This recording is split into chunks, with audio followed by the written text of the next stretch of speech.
Now, 80 Pattie Boyd is finally telling it like it is about the life she used to lead in the shadow of fame.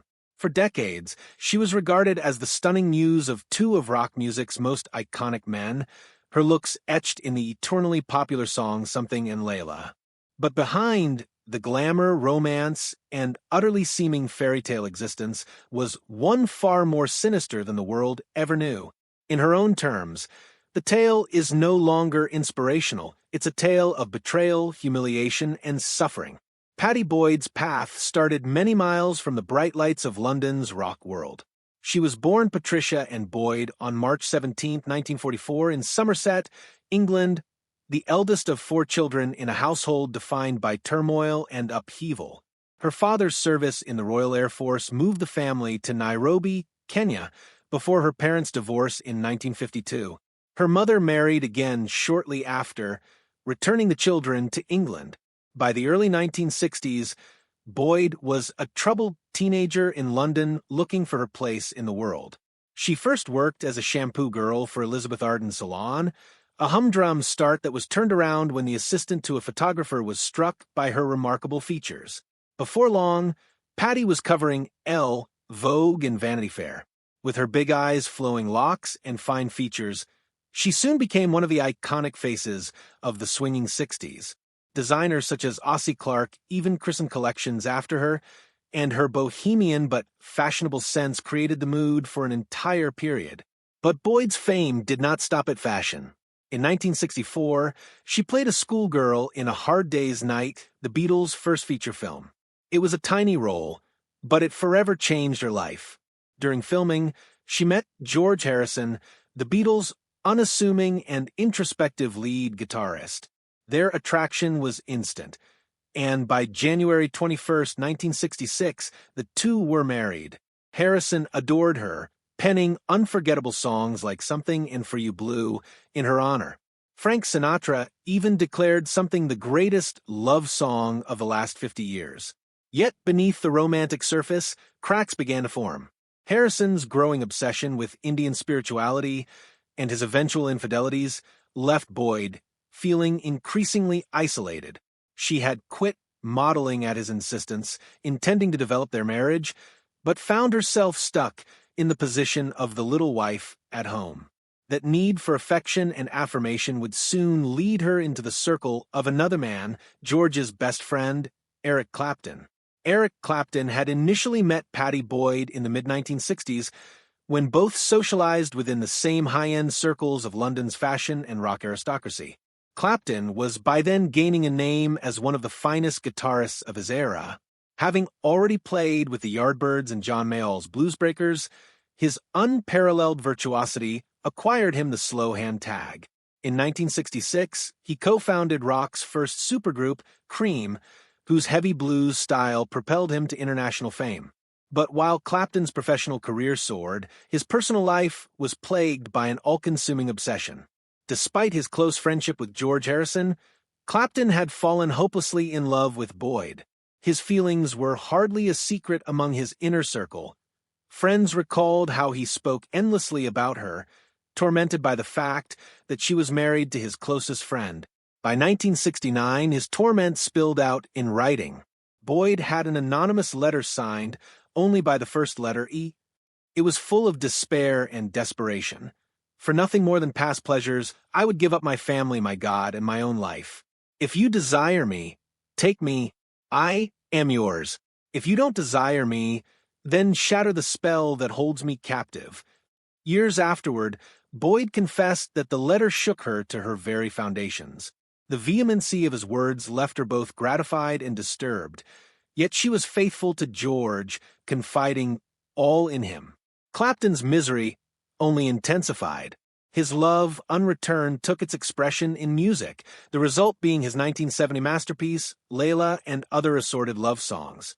Based on the 12th century Persian story of Layla and Majnun, Clapton expressed his passion and anguish in Layla, a raw, emotional outpouring for the love of Boyd. For Clapton, the song was a love declaration and a salvation plea. Boyd eventually confessed the song shattered her willpower. The realization that I had inspired such passion and creativity, the song got the better of me. I could resist no longer. With her marriage to Harrison already disintegrating from infidelity and distance by the early 1970s, Boyd began to weaken. Clapton's zealous passion became unstoppable, laying the groundwork for one of rock's most notorious love triangles. The marriage of Boyd and Harrison was breaking down by the early 1970s. What had been a fairy tale relationship in the warm glow of Beatlemania was dismantled by infidelity, inattention, and divergent lifestyles. Harrison's increasing passion for Eastern spirituality, which had once united them, became an impediment.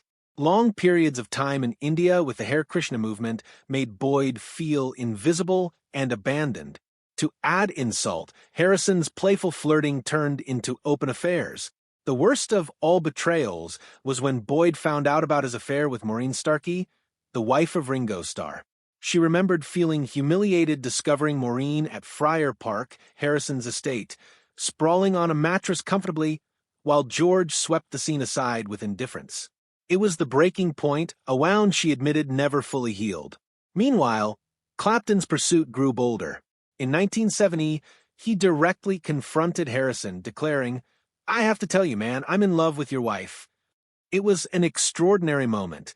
One guitar legend confessing his love for another's wife.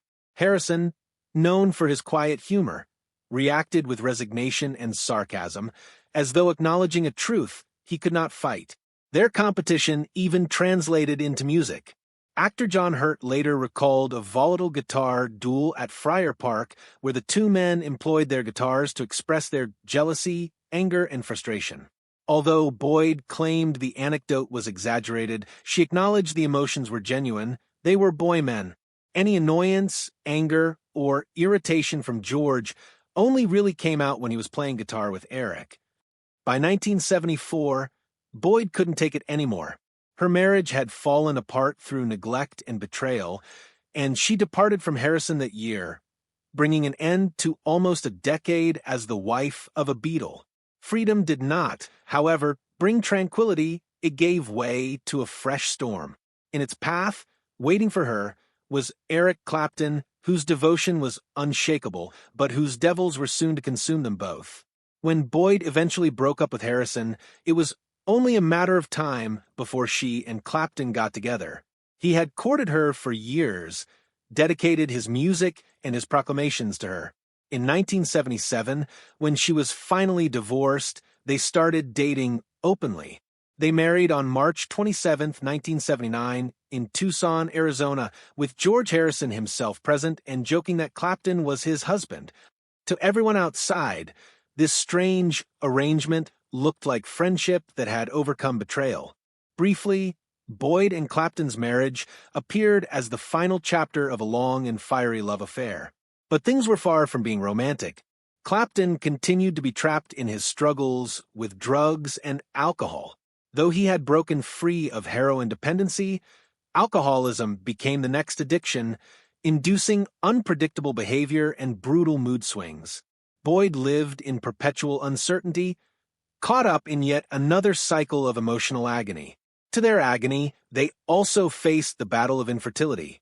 Hungry for children, they resorted to IVF treatments, which failed every time, leaving Boyd humiliated and grief-stricken. As she suffered this unspoken sorrow, Clapton betrayed her in the most brutal manner imaginable. In 1985, Boyd found that Clapton had a daughter named Ruth with studio manager Yvonne Kelly. The betrayal was crushing, exacerbated by the knowledge that she was going through the pangs of unsuccessful fertility treatment at the time. A year later, Clapton fathered another child, Connor, with Italian actress Lori Del Santo, still married to Boyd. For Pattie, it was akin to a dagger through the heart. She would subsequently confess that she was humiliated by fate. As she battled to conceive, Clapton was fathering children with other women.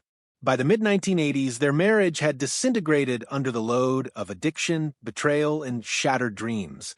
She departed from him in 1987, and their divorce was final in 1989. In retrospect, she confessed, "I had lost my sense of self.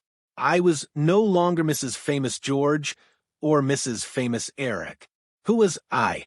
I was no one." Following her divorce from Clapton, Boyd had the formidable task of rediscovering who she was. For more than 20 years, she had existed as the wife of a Beatle and muse of a guitar god, both acclaimed and infrequently glimpsed in her own right. Divorced now from both, she sought to recover that identity for herself. Therapy freed her from decades of betrayal and neglect, and photography, once a personal hobby, became her salvation. Her close-up, honest photographs recorded both the world outside and the journey of healing within herself. Exhibitions in London and overseas earned her prestige, enabling her to break free at last from the shadow of being merely a muse. Writing then emerged as a kind of liberation. She published her memoir, Wonderful Tonight, George Harrison, Eric Clapton, and Me in 2007. The memoir, lauded for its raw honesty, was an international bestseller. She shared, for the first time, the truth of her marriages, the adulteries, the heartbreak, the isolation dispelling age-old illusions. It was not an expose, it was claiming back her voice after years of silence. By her 70s, Boyd had finally established a life beyond rock legend. In 2015, she married Rod Weston, a property developer and longtime partner, in an intimate ceremony at Chelsea Old Town Hall. This union was different from her previous marriages, having been established on companionship, tranquility, and respect rather than fame or fixation. After a lifetime of being the woman behind great songs, Pattie Boyd was now writing her own book. At 80 years old, Boyd speaks with a clarity that only comes from surviving decades of pain, passion, and disillusionment. The glamour of being a rock muse has long faded, replaced by the sobering truth of what it cost her. Life with Eric Clapton, once idealized as a romantic dream, was instead a cycle of addiction, betrayal, and neglect. The fellow who had once proclaimed he would give up everything for her love broke her trust in the most agonizing terms. Boyd has not been coy in laying bare the hypocrisy she had to suffer. While she was enduring the disappointment of failed IVF, Clapton was fathering children with other women. She likened it to a stab in the heart, a betrayal that laughed at her greatest vulnerabilities. Yet her revelations are not for sympathy, they are acts of reclaiming. With her memoirs, photography, and honest interviews, Boyd has taken back her story. She reminded the world that beyond Layla and Wonderful Tonight was not a muse alone, but a woman who went through heartbreak, humiliation, and loneliness and survived to find strength. Now, she is not only appreciated for her cultural impact, but also for reclaiming her strength as an individual. At 80, Pattie Boyd is no longer a muse defined by others. She is a survivor who has finally spoken her truth, raw, unfiltered, and needed. What do you make of Pattie Boyd's bombshell admissions regarding her union with Eric Clapton?